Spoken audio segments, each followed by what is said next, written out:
বকর রাদিয়াল্লাহু তাআলা আনহু বিশ্বনবী মুহাম্মদ সাল্লাল্লাহু আলাইহি ওয়াসাল্লামের সবচেয়ে প্রিয় সাহাবী ছিল।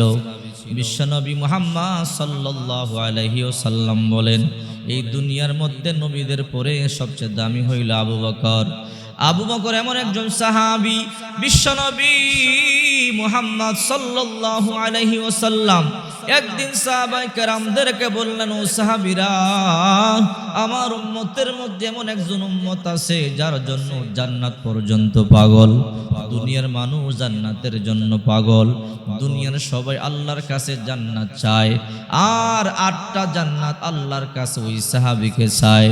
সাহাবায়ে কেরাম আশ্চর্য হয়ে গেলেন, কেমন এমন সাহাবী যার জন্য 8টা জান্নাত পাগল? সাহাবায়ে কেরাম বিশ্বনবী মুহাম্মদ সাল্লাল্লাহু আলাইহি ওয়াসাল্লামকে বললেন, ওগো নবীজি, ওই সাহাবীটার নাম আপনি আমাদেরকে বলেন। বিশ্বনবী মুহাম্মদ সাল্লাল্লাহু আলাইহি ওয়াসাল্লাম বললেন, ওই সাহাবীর নাম হলো আবু বকর, যার জন্য আল্লাহর 8টা জান্নাত পাগল। সাহাবায়ে কেরামদের মন খারাপ হয়ে গেল। সাহাবায়ে কেরাম মনে মনে ভাবে, আবু বকর এত দামি, আল্লাহর 8টা জান্নাত তার জন্য পাগল। বিশ্বনবী মুহাম্মদ সাল্লাল্লাহু আলাইহি ওয়াসাল্লাম বুঝতে পারলেন সাহাবায়ে কেরামদের মন খারাপ হয়ে গেল। এই জন্য আল্লাহর পয়গম্বর সাহাবায়ে কেরামদেরকে বলল, সাহাবীরা, তোমাদের কি মন খারাপ হয়ে গেছে? মন খারাপ করবে না রে সাহাবীরা, তোমাদের জন্য একটা আমল বলে দেই, যদি তোমরা এই আমলটি করতে পারো, আল্লাহ তাআলা তোমাদের জন্য 8টা জান্নাতের দরজা খুলে দিবে। সাহাবায়ে কেরাম বলল, ইয়া রাসূলুল্লাহ, আমলটা কি?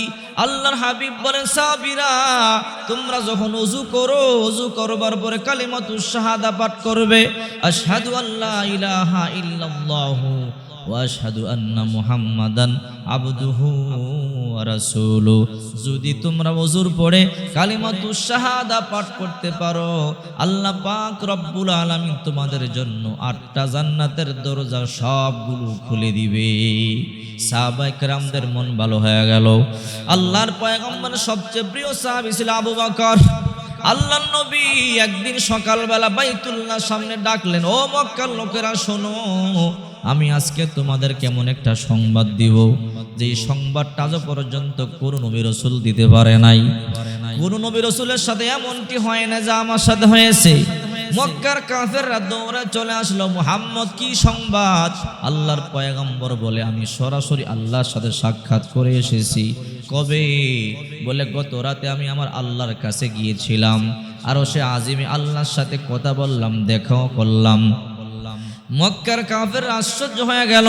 আল্লাহর নবী রাহমাতুল লিল আলামিন বললেন, ও মক্কার লোকেরা, আজকে রাত্রিবেলা আমি মক্কাতুল মুকাররমা থেকে মদিনাতুল মুনাওয়ারায় গেলাম, মদিনাতুল মুনাওয়ারা থেকে ফিলিস্তিন বাইতুল মুকদ্দিসে গেলাম, বাইতুল মুকদ্দিস থেকে 7 আসমান পাড়ি দিয়ে সিদরাতুল মুনতাহা গেলাম, সিদরাতুল মুনতাহা থেকে 70,000 নূরের পর্দা পাড়ি দিয়া লা জামাল লা মাকান পাড়ি দিয়ে আরশে আজিম পর্যন্ত গেলাম। রাত্রিবেলা আমি আমার রবের সাথে সাক্ষাৎ করলাম, দেখা করলাম, কথা বললাম। এই এক রাত্রির মধ্যে, অল্প সময়ের মধ্যে আমি বিশ্বনবী রাহমাতুল লিল আলামিন আবার আয়েশা তোমাদের সামনে হাজির হয়ে গেলাম। মক্কার কাফের আশ্চর্য হয়ে গেল, মুহাম্মদ, এতদিন তোমাকে আমরা হাফ পাগল মনে করেছি, আজকে ফুল পাগল। ও মুহাম্মদ, এক রাত্রির মধ্যে তুমি মক্কা শরীফ থেকে কেমনে মদিনায় গেলা? মদিনা থেকে তুমি কেমনে ফিলিস্তিন বাইতুল মুকদ্দিস গেলা? ও মুহাম্মদ, বাইতুল মুকদ্দিস থেকে 7 আসমান পাড়ি দিয়া সিদরাতুল মুনতাহায় কেমনে গেলা? সিদরাতুল মুনতাহা থেকে 7 আবার 70,000 নূরের পর্দা পাড়ি দিয়া লা জামাল লা মাকান পাড়ি দিয়া আরশে আজিম পর্যন্ত গেলা। আল্লাহর সাথে কথা বলি আবার তুমি আমাদের সামনে চলে আসছো, হাজির হয়ে গেলা। ও মুহাম্মদ, এই অল্প সময়ের মধ্যে তুমি কেমনে পারলা? মক্কার লোকের আশ্চর্য হয়ে গেল, মুহাম্মদ, এত বড় মিথ্যা কথা তুমি কেমনে বললা? আবু জাহেল দৌড়াইয়া গেছে আবু বকর। মক্কাতুল মুকাররমার সামনে আবু বকরের বাড়ি। আবু বকরের বাড়িতে দৌড়াইয়া আবু জেহেল গিয়া বলে, আবু বকর জানো তোমার বন্ধু মুহাম্মদ আজকে কেমন কথা বলল, কেমন কথা বলল। ও আবু বকর, এই কথা শুনবার পরে তোমারও বিশ্বাস হবে না। আবু বকর বলে, কি বলেছে? তোমার বন্ধু মুহাম্মদ বলে আজকে রাত্রির মধ্যে মক্কা শরীফ থেকে মদিনা শরীফ গেল, মদিনা শরীফ থেকে ফিলিস্তিন বাইতুল মুকাদ্দিসে গেল, বাইতুল মুকাদ্দিসে গিয়ে 2 রাকাত নামাজের ইমামতি করলো। ওনার পিছনে নাকি সমস্ত নবী রাসূলগণ নামাজ আদায় করেছেন। ওইখান থেকে 7 আসমান পাড়ি দিয়ে সিদরাতুল মুনতাহায় গেল, সিদরাতুল মুনতাহা থেকে আবার 70,000 নূরের পর্দা পাড়ি দিয়া লা জামাল্লা মাকান পাড়ি দিয়া সোজা আল্লাহর আরশ পর্যন্ত গেল। আল্লাহর সাথে কথা বলি আবার মক্কাতুল মুকাররমায় চলে এলো। ও আবু বকর, তুমি বলো এই মুহাম্মদের মতো এমন পাগল কি মক্কার মধ্যে দ্বিতীয়টা আছে নাকি? আবু বকর, নিশ্চয়ই তুমিও বলবা এটা মিথ্যা কথা, কারণ এমন কেউ পারে নাই, তোমার মুহাম্মদও পারবে না। আবু বকর বলে, আবু জাহেল এই কথা কি আমার নবী মুহাম্মদ বলেছে? বলে, হ্যাঁ, মুহাম্মদ নিজের জবান দিয়ে বলেছে। আবু বকর বলে, রে আবু জাহেল, যদি আমার বন্ধু মুহাম্মদ এই কথা বলে থাকে, আল্লাহর কসম করে বলি আমার নবী মুহাম্মদ কোনোদিন মিথ্যা কথা বলতে পারে না। আবু বকর দৌড়াইয়া মক্কাতুল মুকাররমায় চলে গেল। মক্কাতুল মুকাররমার মধ্যে গিয়া দেখে এখনো পর্যন্ত আল্লাহর পয়গম্বর এই কথাই বলতেছেন। কোন মক্কার কাফেররা বিশ্বাস করে না, আল্লাহর নবীকে সবাই মিথ্যাবাদী পাগল বলতেছে। আল্লাহর পয়গম্বর চোখের পানিগুলো সারিয়া সারিয়া কাঁদতেছে। আবু বকর বলে, ওগো নবীজি, আপনি চোখের পানিগুলো সারিয়া কেন কান্না করেন? আবু বকর বলে, নবীজি গো, আপনি কেন চোখের পানিগুলো সারিয়া কান্না করেন? আল্লাহর পয়গম্বর বলে, আবু বকর, আজকে রাত্রির মধ্যে আমি মদিনাতুল মুনাওয়ারায় গেলাম। আবু বকর মদিনাতুল মুনাওয়ারা থেকে ফিলিস্তিন বাইতুল মুকাদ্দিস গেলাম। বাইতুল মুকাদ্দিস থেকে 7 আসমান পাড়ি দিয়ে সিদরাতুল মুনতাহায় গেলাম। সিদরাতুল মুনতাহা পাড়ি দিয়ে লা জামাল্লা মাকান পাড়ি দিয়ে 70,000 নূরের পর্দা পাড়ি দিয়ে আরশে আজিমে গেলাম। আল্লাহর সাথে গিয়ে কথা বললাম। এরপরে আবার আমি এই মক্কার জমিনে রাত্রির মধ্যেই চলে এলাম। আবু বকর, আমার এই কথাটা কেউ বিশ্বাস করতেছে না। আবু বকর রে, আমার এই কথা তুমি বিশ্বাস করবে কিনা বলো? আবু বকর বলো, ওগো নবীজি, এই মক্কার কেউ বিশ্বাস করুক আর না করুক, আমি বিশ্বাস করি আপনি কোনোদিন মিথ্যা কথা বলতে পারেন না। সেই ছোট্টবেলা থেকে আমি আপনার সাথে চলাফেরা করি, জীবনে কোনোদিন মিথ্যা কথা বলতে দেখি নাই। ওগো আল্লাহর পয়গম্বর, কেউ বিশ্বাস করুক আর না করুক, আমি আবু বকর সাক্ষ্য দিয়ে দিলাম আপনি যা বলেছেন সত্য, মিথ্যা কথা বলতে পারেন না। আল্লাহর পয়গম্বর বলে, আবু বকর, এতদিন তোমার নাম ছিল আবু বকর, আজকে তোমার নামের সাথে লাগাইয়া দিলাম সিদ্দিক, সিদ্দিক আকবর। আবু বকর, এই দুনিয়ার মধ্যে সবচেয়ে সত্যবাদী তোমাকে আমার কাছে মনে হইল। আবু বকর, তোমার নামের সাথে সত্যবাদী লাগাইয়া দিলাম। আবু বকর রে, কান খাড়া করে শুনে নাও, তুমি শুধু দুনিয়ার আমার বন্ধু নয়, তুমি শুধু আমার কবরের বন্ধু নয়, তুমি আমার জান্নাতেরও বন্ধু হবে। আবু জাহেল বলো, মুহাম্মদ, তুমি যে মদিনা শরীফে গেলা, মদিনা শরীফ থেকে বাইতুল্লাহ থেকে মদিনা শরীফ গেলা, মদিনা শরীফ থেকে ফিলিস্তিন বাইতুল মুকদ্দিসে গেলা, বাইতুল মুকদ্দিস থেকে 7 আসমান পাড়ি দিয়ে সিদরাতুল মুনতাহায় গেলা, আরশে আজিম পর্যন্ত গেলা। হে মক্কার হে মুহাম্মদ, তোমার উপরের কথা আমরা জানি না, আমরা কোনোদিন উপরে যাই নাই, কিন্তু ব্যবসার খাতিরে আমরা অনেকেই ফিলিস্তিন পর্যন্ত গিয়েছি। হে মুহাম্মদ, তোমাকে আমরা কয়েকটা প্রশ্ন করব, যদি জবাব দিতে পারো বুঝবো তুমি সত্য কথা বলছো, তোমার কথা আমরা মানিয়ে নিব। আল্লাহর পয়গম্বর বলে, কি? বলে, হে মুহাম্মদ, তুমি আমাদেরকে বলো, তুমি যে ফিলিস্তিন বাইতুল মুকদ্দিসে গেলা, বাইতুল মুকদ্দিস দেখতে কেমন? কয়টা সিঁড়ি, কয়টা দরজা, কয়টা জানালা, কয়টা পায়া? আচ্ছা বলেন তো, মানুষ এগুলো গণবার জন্য যায়নি? আবু জাহেল বলো, মুহাম্মদ বলো, মক্কাতুল মুকাররমা থেকে তুমি মদিনা শরীফ গেলা, মদিনা শরীফ থেকে ফিলিস্তিন বাইতুল মুকদ্দিসে গেলা। বাইতুল মুকদ্দিস দেখতে কেমন, বাইতুল মুকদ্দিসের কয়টা সিঁড়ি, কয়টা জানালা, কয়টা পায়া দেখতে কেমন আমাদেরকে বলো। আল্লাহর পয়গম্বর তো দেখতে যায় গেছে কিন্তু গনতে যায় নাই। আল্লাহর পয়গম্বর তো গনে নাই। আল্লাহর পয়গম্বর হাত তুইলা চোখের পানিগুলো সারিয়া কান্না শুরু করে দিল, আল্লাহ আমি তো এগুলো গনবার জন্য যাই নাই। ওগো আল্লাহ তুমি জানো আমি গেছিলাম। ওগো আল্লাহ তুমি তো আমাকে নিয়েছো। ওগো মালিক জবাব দিতে না পারলে আমার মিথ্যাবাদী বলবে। ওগো আল্লাহ তুমি আমার জবাবগুলো দিয়ে দাও। আল্লাহ বলো, ও আমার নবী রহমাতুল লিল আলামিন, আপনি কান্না করবেন না, টেনশন করবেন না। নবীজি গো, আমি জিবরাইলকে দিয়া গোটা বাইতুল মুকাদ্দিসটা আপনারা সামনে উঠাইয়া পাঠাইয়া দিব। আপনি দেখে দেখে গুনে গুনে সব বলে দিবেন। এবার আবু জাহেল বলে, ও মুহাম্মদ কেন কথা বলো না, জবাব কি দিতে পারবা না? আল্লাহর পয়গম্বর বলে, আবু জাহেল অবশ্যই আমি জবাব দিতে পারবো, জবাবগুলো দিয়ে দাও। হযরত জিবরাইল আল্লাহর পয়গম্বরের সামনে বাইতুল মুকদ্দিসটা নিয়ে আসলেন। আল্লাহর পয়গম্বর দাঁড়ানো, আবু জাহেল চেয়ারের মধ্যে বসা। আবু জাহেল চেয়ারের মধ্যে বসিয়ে বলো, মুহাম্মদ বলো বাইতুল মুকদ্দিস দেখতে কেমন, কয়টা সিঁড়ি, কয়টা জানালা, কয়টা ফায়া? আল্লাহ নবী রহমাতুল লিল আলামিন দাঁড়ানো, আবু জাহেল বসা। জিবরাইল সহ্য করতে পারলেন না। জিবরাইল আবু জাহেলের কান ধইরা টানতেছে, কান যেন ছিঁড়ে যায়। আবু জাহেল কই, কিরে কে আমার কান ধইরা টানে? আমার কান ধইরা কে টানে? কাউকে তো দেখা যায় না। জিবরাইল কানে কানে কই, আবু জাহেল তাড়াতাড়ি উঠ, নয়তো তোর কান ছিঁড়ে ফেলবো। আরে আবু জাহেল তাড়াতাড়ি উঠ, রহমাতুল লিল আলামিনকে চেয়ারে বসতে দে। রহমাতুল লিল আলামিন দাঁড়ায় থাকবি, তুই বসে থাকবি, এটা হতে পারে না। তুই দাঁড়া, আল্লাহ নবীকে বসতে দে। এবার আবু জাহেল দাঁড়ায় গেল। আবু জাহেল বলো, মুহাম্মদ তুমি চেয়ারের মধ্যে বসো, আমি দাঁড়াই। আল্লাহর পয়গম্বর তো সব দেখতেছে, কিন্তু আশেপাশের কেউ দেখে না। আল্লাহর পয়গম্বর মুস্কি মুস্কি হাসে। আবু জাহেল বলো, বাতিজা মুহাম্মদ তুমি বসো, আমি দাঁড়াই।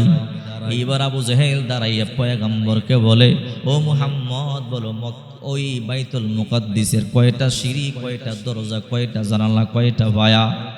জিবরাইল আল্লাহর পয়গম্বর সামনেই না ধরলেন।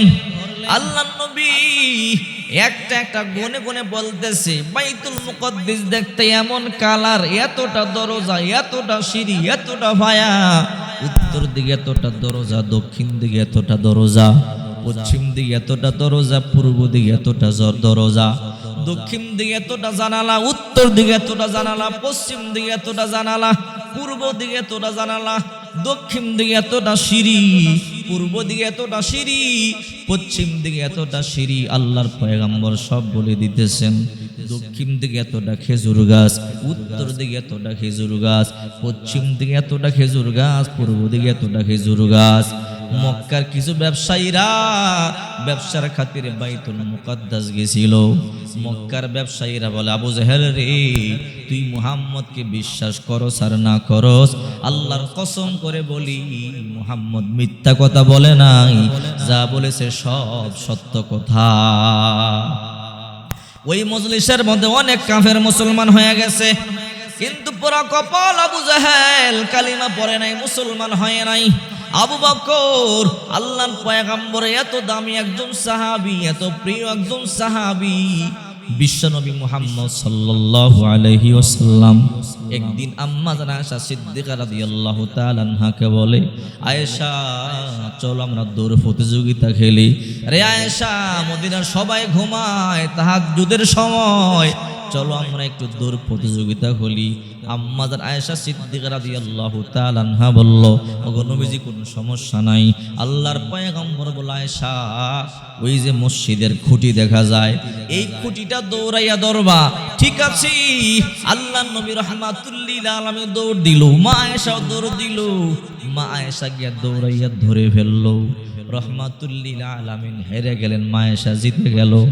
আবার 7 বছর পরে আল্লাহর পয়গম্বর রাহমাতুল লিল আলামিন একদিন বলে, আয়েশা রে চলো একটু দৌড় প্রতিযোগিতা খেলি। এবার আম্মা আয়েশা সিদ্দিকা বলল চলেন। দুইজনে দৌড় দিল। আল্লাহর নবী গিয়ে আগে ধরে ফেললো। মা আয়েশার মনটা খারাপ হয়ে গেল, আমি জিততে পারলাম না। 7 বছর আগে জিতে গেলাম, আজকে আমি হেরে গেলাম। মহিলারা কিন্তু হারতে চায় না, আর হারলে তারা সহ্য করতে পারে না। আল্লাহ নবী রাহমাতুল লিল আলামিন দেখলেন মা আয়েশার মনটা খারাপ হয়ে গেল। মা আয়েশার মন খারাপ হয়ে গেল। আল্লাহ নবী রাহমাতুল লিল আলামিন বলে, আয়েশা তোমার কি মন খারাপ হয়ে গেল নাকি? মা আয়েশা জমিনের দিকে তাকায় না, আকাশের দিকে তাকায় রইছে। আয়েশা মনে মনে ভাবে অন্য একটা দিক দিয়ে জিতে যাব। আল্লাহর পয়গম্বর বলে, আয়েশা আকাশে তাকাইয়া কি দেখো? তারকা গণ বলে হ্যাঁ। আল্লাহর পয়গম্বর বলে, আয়েশা আকাশের তারকা গণে কোনোদিন শেষ করতে পারবা না। মা আয়েশা মনে মনে ভাবে আমি দৌড়াইয়া পারলাম না, এই দিক দিয়ে জিতিয়া যাব। মা আয়েশা বলে, নবীজি আকাশের তারকা যেমনি গুনিয়া শেষ করা যাবে না, আপনার সাহাবীদের মধ্যে এমন কোন সাহাবী আছে নাকি যার নেকিও গুনে কোনোদিন শেষ করা যাবে না? মা আয়েশা মনে মনে ভাবেন হয়তো আল্লাহর নবী আমার বাবা আবু বকরের কথা বলবে, আর আবু বকরের কথা বললে তো আমি জিতে যাব। আল্লাহর পয়গম্বর বলে, আয়েশা হ্যাঁ হ্যাঁ আমার উম্মতের মধ্যে আমার এমন একজন উম্মত আছে, আমার সাহাবীদের মধ্যে এমন একজন সাহাবী আছে, আকাশের তারকা যেমন গুণে শেষ করা যাবে না, তার আমল গুণও গুণে শেষ করা যাবে না। আম্মা জান আয়েশা বলেন, ওগো নবীজি ওই সাহাবীর নামটা একটু আমারে বলেন। আল্লাহর পয়গম্বর বলেন, তার নাম হলো ওমর। ওমরের নাম শুইরা মন আরো খারাপ হইল। আমার বাবার নাম বলে নাই, আমার সতীনের বাবার নাম বলছে। আম্মা জান হাফসা রাদিয়াল্লাহু তাআলা আনহার বাবার নাম হলো ওমর। ওমরের নাম বলবার কারণে মা আয়েশার মনটা খারাপ হয়ে গেল। মা আয়েশা রাদিয়াল্লাহু তাআলা আনহার মন খারাপ হয়ে গেল। আল্লাহর পয়গম্বর থুতনির নিচে হাতটা দিয়া বলে, আয়েশা রে ওমরের নাম শুনবার পরেই তোমার মনটা খারাপ হয়ে গেল। রে আয়েশা শোনো, আমার সাহাবীদের মধ্যে আরো একজন সাহাবী আছে যার দাম আল্লাহর কাছে অনেক বেশি। রে আয়েশা তার আমল কত জানো? মা আয়েশা বলে, কত? বলে, আয়েশা রে তার জিন্দেগির আমল বাদ দিলাম, তার 1 বছরের আমল বাদ দিলাম, তার 1 মাসের আমল বাদ দিলাম, তার 1 সপ্তাহের আমল বাদ দিলাম। রে আয়েশা হিজরতের রাতে আমার সাথে গুহার মধ্যে গারে সুরে মাত্র 3 রাত্রি ছিল, তার ওই 3 রাত্রির আমল যদি এক পাল্লায় করা হয়, আর এই ওমর সহ গোটা দুনিয়ার মানুষের আমল যদি এক পাল্লায় করা হয়, আমার ওই সাহাবীর ওই 3 রাত্রির আমল বাড়ি হয়ে যাবে। তার নাম হলো আবু বকর। মা আয়েশার মন খুশি হয়ে গেল। ওগো রাহমাতুল লিল আলামিন, আমি তো এইটাই চাইছিলাম, আপনি আমার বাবার নাম বলেন আর আমার মনটা ভালো হয়ে যাবে। ও রাহমাতুল লিল আলামিন, আপনি আমার বাবার নাম বলেছেন, আমার মন ভালো হয়ে গেল। এই জন্য আল্লাহর পয়গম্বর বলে, ও সাহাবীরা তোমরা মন খারাপ করবা না, আমি আবু বকরকে বড় ভালোবাসি, আবু বকর আমার বাল্য বন্ধু। সাহাবীরা রে কিয়ামতের ময়দানে সবাই জান্নাতের জন্য পাগল থাকবে, আর জান্নাত আবু বকরের জন্য পাগল থাকবে। প্রতিটা জান্নাত আল্লাহর কাছে দরখাস্ত করবে, আল্লাহ আমাদের মধ্যে আপনি আবু বকরকে পাঠান। জান্নাতুল ফেরদাউস বলবে, আল্লাহ আবু বকরকে আমার মধ্যে পাঠান, আমি ধন্য হয়ে যাব। জান্নাতুন নাঈম বলবে, আল্লাহ আবু বকরকে আমার মধ্যে দেন, আমি ধন্য হয়ে যাব। কেমন নেক আমল করছি চিন্তা করে দেখেন। সাহাবায়ে কেরামদের মন খারাপ হয়ে গেল। আবু বকরের জন্য জান্নাত পাগল, আমাদের জন্য কি জান্নাত নাই? আল্লাহর পয়গম্বর বললেন, ও সাহাবীরা তোমরা প্রতিদিন ওযু করবার পরে যখনই তোমরা ওযু করবা কালিমাতুশ শাহাদা পাঠ করবা, এই আমল করতে পারলে আল্লাহ তাআলা জান্নাতের সব দরজাগুলো তোমাদের জন্য খুলে দিবে। যেই দরজা দিয়ে খুশি ওই দরজা দিয়া জান্নাতে ঢুকে যাবে। এই জন্য ওযুর পরে কালিমাতুশ শাহাদা পাঠ করবেন। সম্ভব হইলে 2 রাকাত তাহিয়াতুল ওযুর নামাজ আদায় করবেন। হযরত বিলাল এত দামি হয়ে গেল, আল্লাহর নবী জান্নাত দেখবার জন্য গেলেন। জান্নাতের মধ্যে প্রবেশ করবার পরে আল্লাহর পয়গম্বর তাকাইয়ে দেখে আল্লাহর পয়গম্বরের সামনে ছায়া দেখা যায়, পায়ের শব্দ শোনা যায়। জিবরাইলকে বলে, ও জিবরাইল, জান্নাতের মধ্যে আমার আগে আগে কে চলে? আল্লাহর পয়গম্বর বলে, রহমাতুল লিল আলামিন, সে এখনো পর্যন্ত দুনিয়ার মধ্যে আছে, তার দাম আল্লাহর দরবারে এত বেড়ে গেছে, সে কদম ফালায় দুনিয়ায় তার কদম চলে জান্নাতে। আল্লাহর পয়গম্বর বলে, তার নাম কি? বিলাল। তার নাম হলো আপনার কালো বিলাল। আল্লাহর নবী মেরাজ থেকে এসে বিলালকে বলে, বিলাল, এমন কি আমল করে আমারে বলো রে বিলাল, কদম ফালাও তুমি জমিনে, তোমার কদম চলে জান্নাতে। বিলাল বলে, ইয়া রাসূলুল্লাহ, আমি সব সময় আমল করতে পারি না, এই আমল মাঝে মাঝে করি, ওই আমল মাঝে মাঝে করি। ওগো নবীজি, আমি অনেক কাজের প্রচন্ড চাপের মধ্যে থাকি, আমি একজন গোলাম, আমি ঠিকমতো আমল করতে পারি না, তবে একটা আমল আমি সব সময় করি।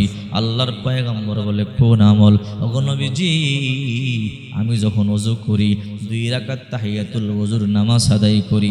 আল্লাহর পয়গম্বর বলে, রে বিলাল, এই কারণে আল্লাহর দরবার তোমার দাম এত বেড়ে গেছে, কদম ফালাও জমিনে, কদম চলে জান্নাতে। এই জন্য নেক আমল বেশি বেশি করবেন, যত বেশি নেক আমল করবেন তত বেশি দামি হয়ে যাবেন। দুনিয়াতে টাকা হইলে দামি হওয়া যায়, পয়সা হইলে দামি হওয়া যায়, ক্ষমতা হইলে দামি হওয়া যায়, আর আখিরাতের দামি হইতে হইলে আপনার লাগবে আমল। যত বেশি আমল করবে আল্লাহ তাআলার দরবারে তার দাম তত বেশি বেড়ে যাবে।